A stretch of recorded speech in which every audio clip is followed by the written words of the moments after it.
Welcome to episode 112 of the High Volume Hiring Podcast. I am Stephen Rothberg, the founder of College Recruiter, and I am joined here, as always, by my co-host, Jeanette Leeds, COO of College Recruiter. Jeanette, good to see you. Hello, good to see you as well. Hi, everyone. I'm Jeanette Leeds, and I'm excited because we're here today with Martyn Redstone. He is an AI and automation consultant to the recruitment industry, and really excited to have him here to talk to us. So, welcome. Thank you very much for having me. Awesome. Well, we're thrilled to have you here. Why don't you just before we dive into the full topic, give just our listeners, if they don't know you already, quick background on who you are, what you do. Yeah, absolutely. So as you said, AI and automation consultant to the recruitment industry. I've been in the recruitment industry for just over 20 years now. I always make a joke that, I'm only 23. It's just been a really hard life in those last 20 years. You really need to start taking care of yourself, right? Yeah, I think so. The grey started to come out in the beard now. But yeah, so I've spent the last maybe 10 years or so really kind of specializing in innovation and transformation in recruitment processes. But actually about 8 years ago, I founded what is the industry's first, or what was the industry's first AI and automation agency. And I've been doing that ever since. I work with recruitment teams, both in-house and agency and RPO all over the world, on how they can adopt, enable, and take advantage of AI and automation. And actually been doing that, like I said, for several years, kind of pre-ChatGPT hype and post-ChatGPT, which has been more important. I've been really specializing in how people do that responsibly, ethically, legally, and without doing any stupid... I was going to say something that I probably can't broadcast. So really focused on AI governance nowadays.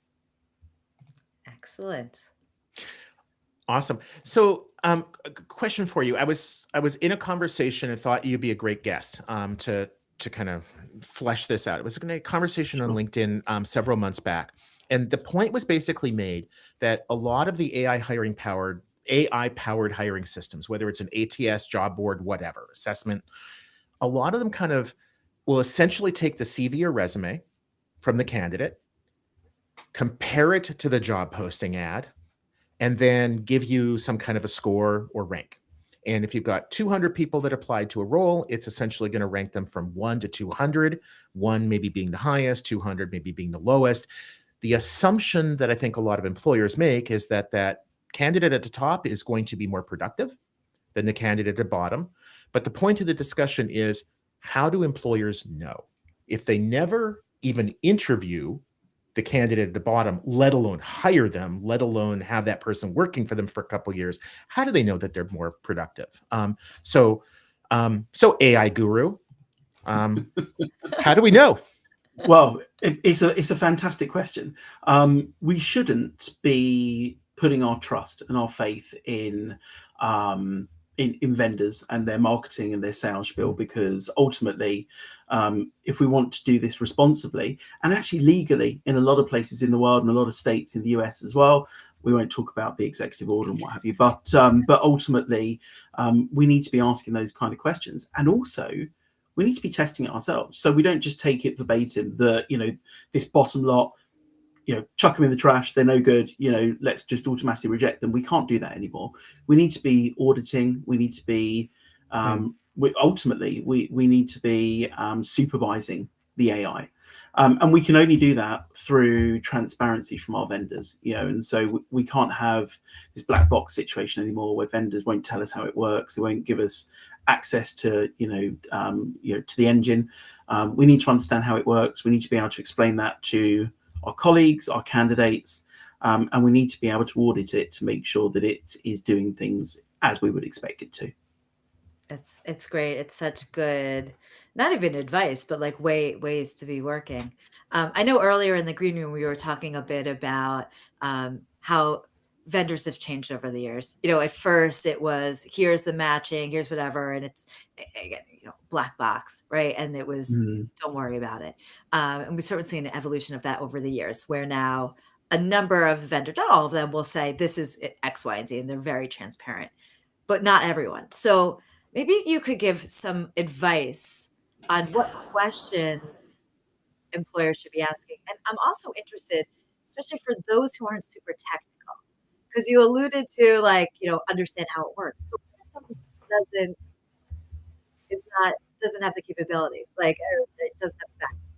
Well, yeah, absolutely. And some very, very good points. I mean, look, we've had lots of court cases over the years, not just the recent one with Workday and Mobley, regarding kind of potential bias in AI systems. But over the years, we've had a lot of court cases, a lot of litigation around the black box, question.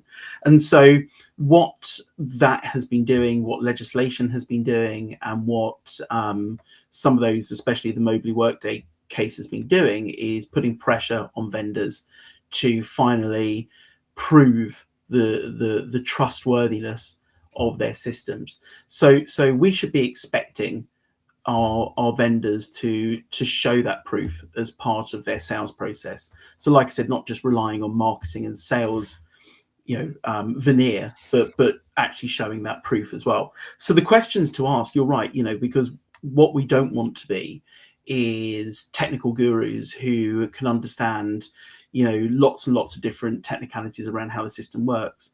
But we should be asking, can you explain how this algorithm works in a natural language way so that somebody like me, a non-technical person, can understand it and can reiterate that to my stakeholders, to my colleagues, to my candidates?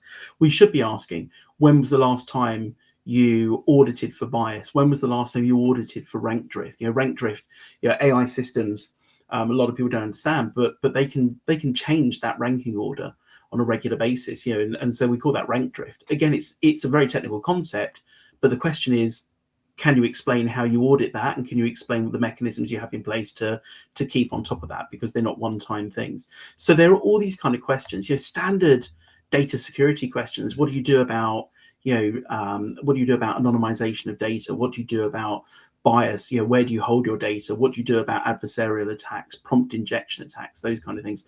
You don't need to be technical to understand it. You just need to know those questions are coming, from a vendor perspective and also from a buyer perspective.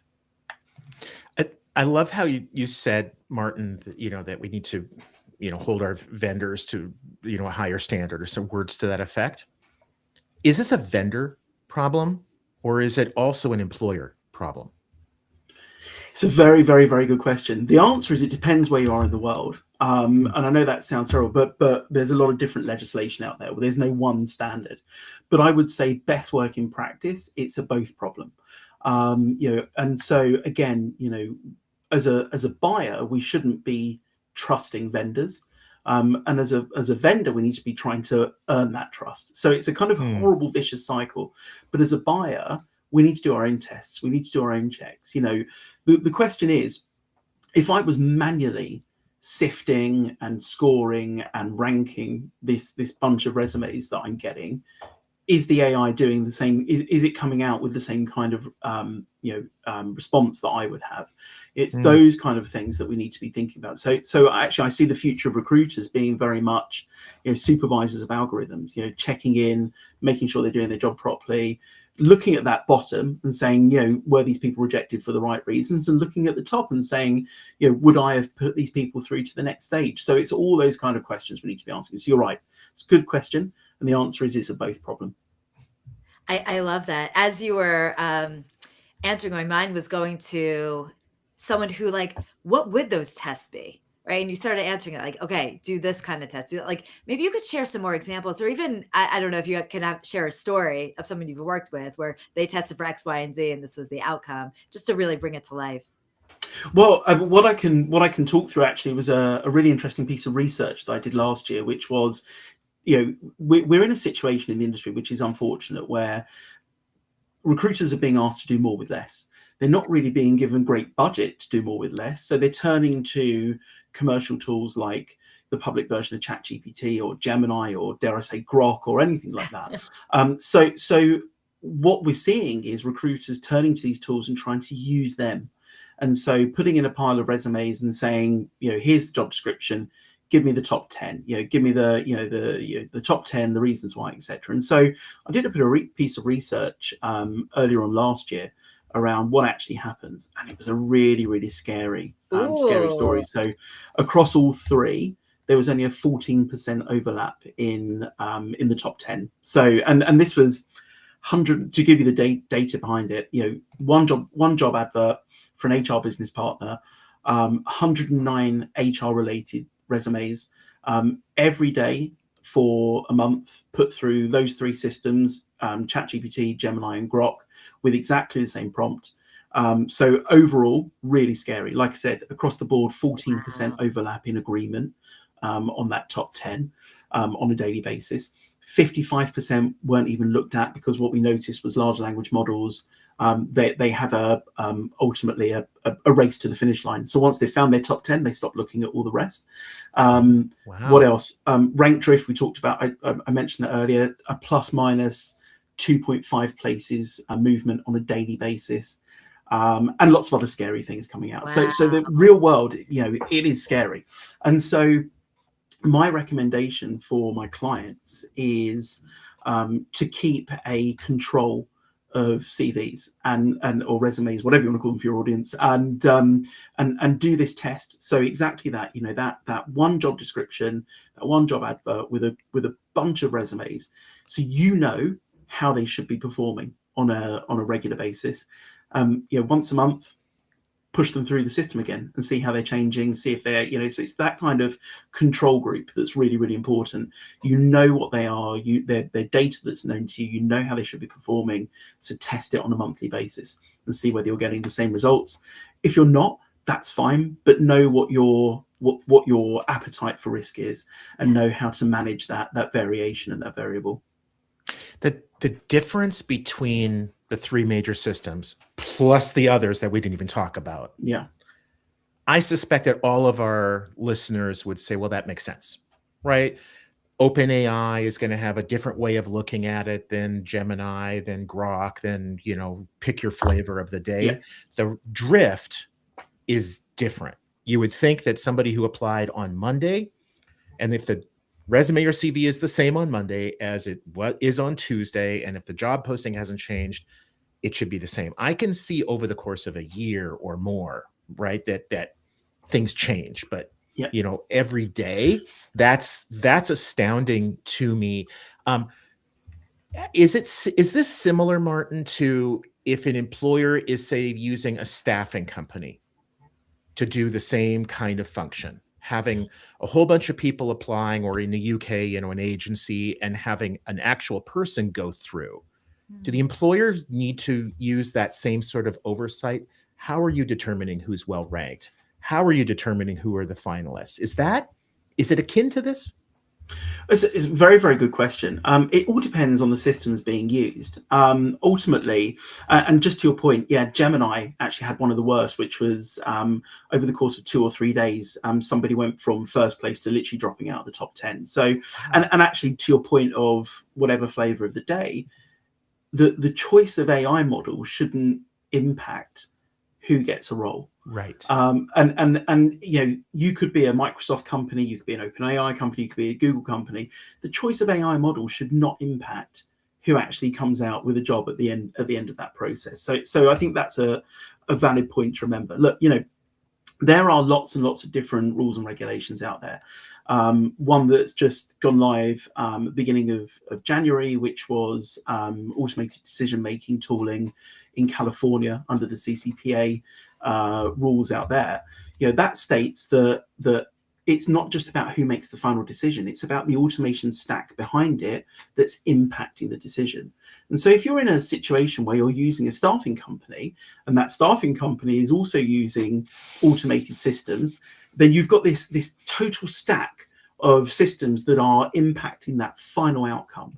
And so under that regulation, absolutely. But under good, ethical, responsible hiring processes, you should absolutely be asking the same questions of your staffing providers, as well as your system providers as well. I love this. So I have, I think, one last question, just looking at the time. And it's sort of like a little crazy. So where my mind is going is, you have a recruiter, they're looking at that 100 resumes, they're having a great day. They woke up, they felt great, they worked out, they had a cup of coffee, they look at it, they stack rank them, they're top 10.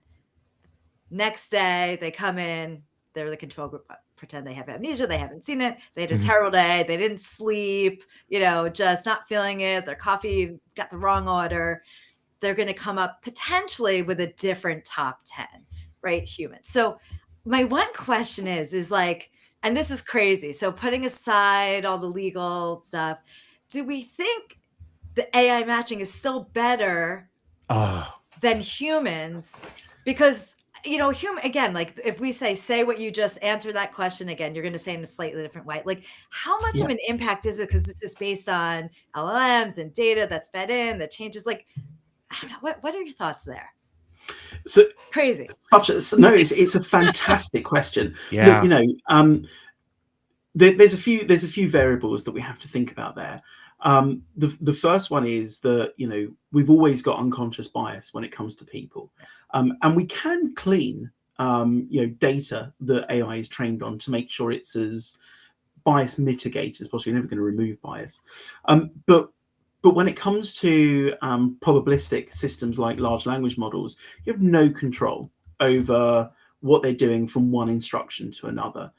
You do have a slight bit of control over people. You can understand that they're a bit tired that day. Maybe they need to take a break. They can come back to it. There's lots of stress indicators, etc., etc. But you're right to question that. And I think there's a few points to think about there. First, yes, absolutely, AI can be better than humans, because if you use predictable systems rather than large language model based systems, then you are going to potentially get the same output every single time in a system that doesn't get tired and can work 24/7 and doesn't care about when it has its caffeine hit or anything like that. The issue you have is expectations. So people expect people to not be at their best a lot of the time, whereas people expect machines to be at their best 100% of the time.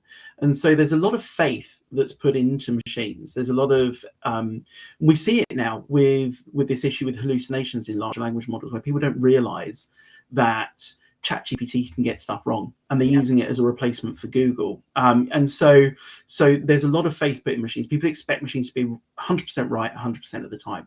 And so that's the challenge we have, is managing expectations. So it's a really good point. It's not crazy at all. It's a really good point, really good question. Comes to a couple of different things. First of all, garbage in, garbage out. Let's make sure that the data that's training these models isn't full of garbage. But let's also manage expectations in the users of those systems, so that they know that they're not always going to be 100% right 100% of the time. I love that. Martyn, absolutely brilliant. Thank you so much. Jeanette, My pleasure. this Awesome. as usual, this was great. Always awesome. Thank you. This is great. Until next time. Cheers. Use AI responsibly. Thank you very much. Take care, everyone.